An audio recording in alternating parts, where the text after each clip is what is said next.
Hello everyone, welcome to my channel SST and History by Dipankar sir. Today's thought is fail, first attempt in learning, and no means new opportunity. Please like, share and subscribe my channel.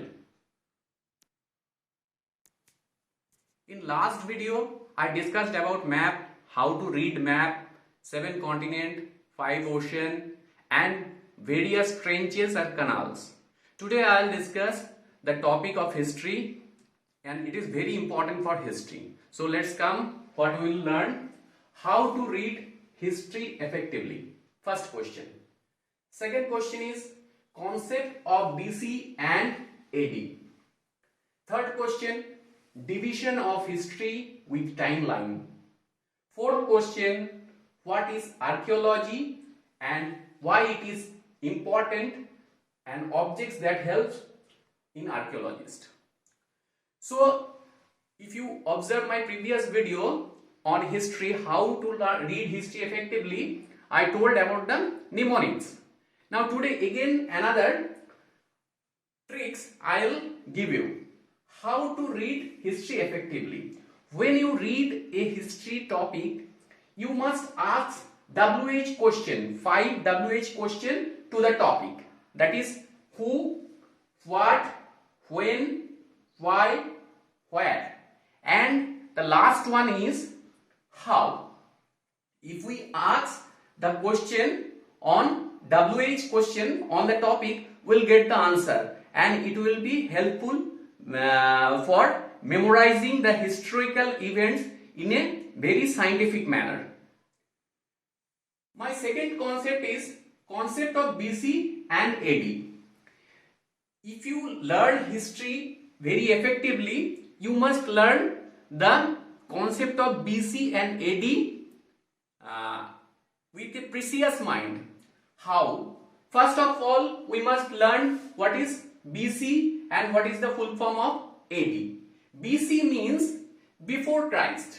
So in history, you have to remember the dates and the timeline. So it is very necessary to understand the basic concept of the dating method.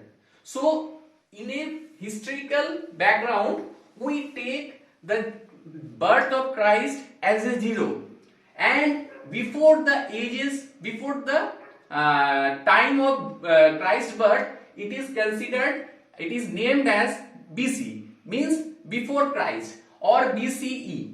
It is the full form, the BC, full form of BC is before common era. And what are the dates comes or after the, what are the events comes after the birth of Christ? It is called, the dates are called AD.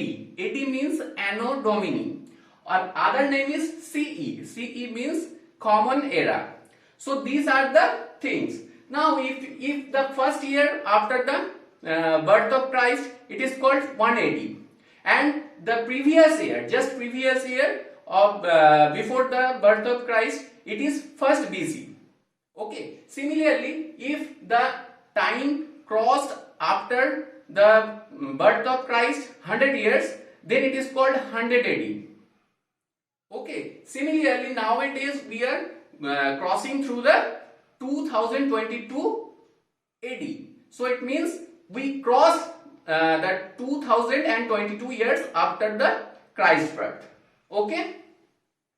My next concept is division of history with timeline.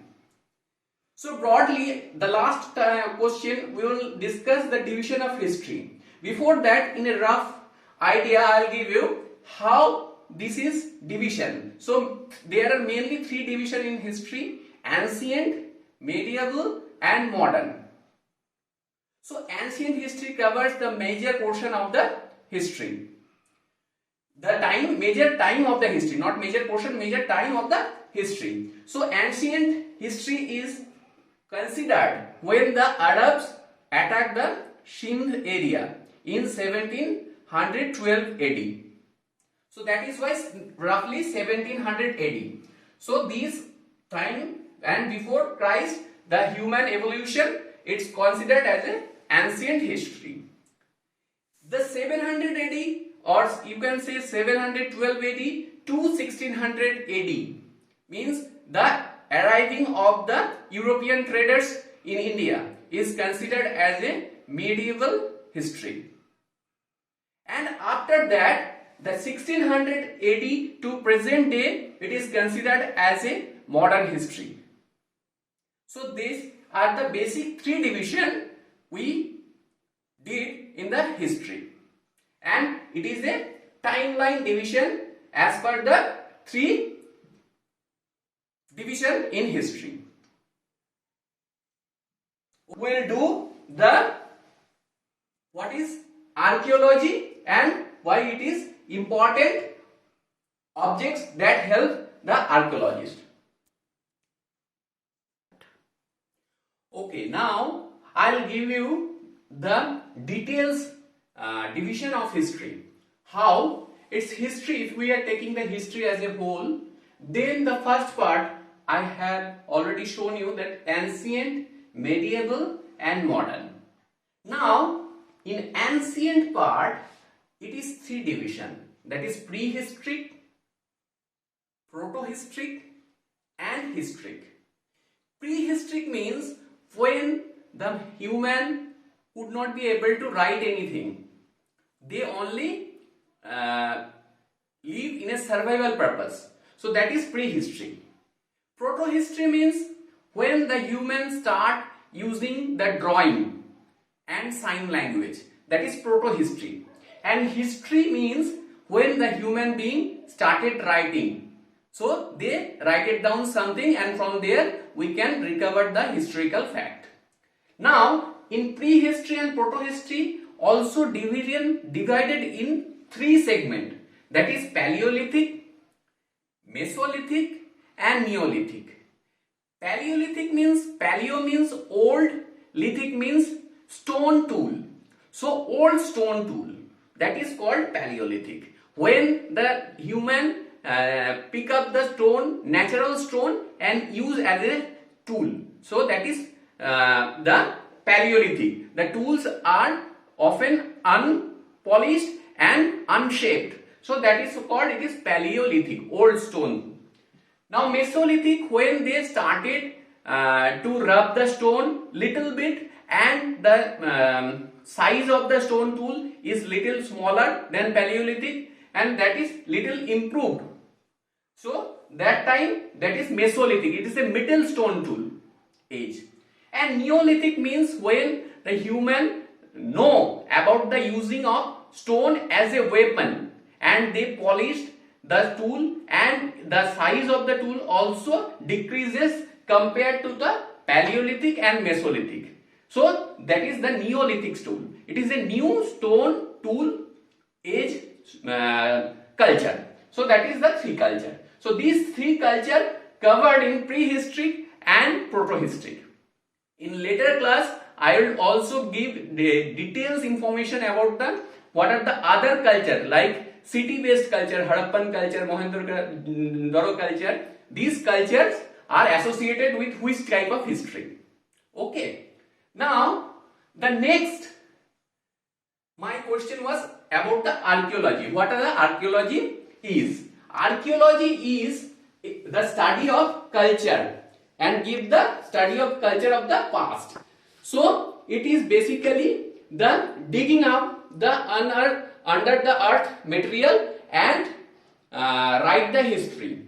Basically archaeology helps the prehistoric and protohistoric time majorly. So what are the objects that help archaeologists to discover the history? Bones of animals and humans, coins, different kind of coins, ornaments used by human, pans means the metal pots, earthen pots, weapon. Now I already told you the weapon, how we can segregate the three lithic age, Paleolithic, Mesolithic and Neolithic age based on the weapon. Tools also the metal tools and the stone tools. Remains of the buildings. Plants, Plants means the agricultural plants which the human used to do the agricultural purpose. Old manuscript. Manuscript means the handwritten material on the palm leaves or the paper, that is called manuscript. And the inscription. Inscription means written on a metal or stone. So these are the object helps the archaeologist to write the history properly. So this is all the today's class. Thank you.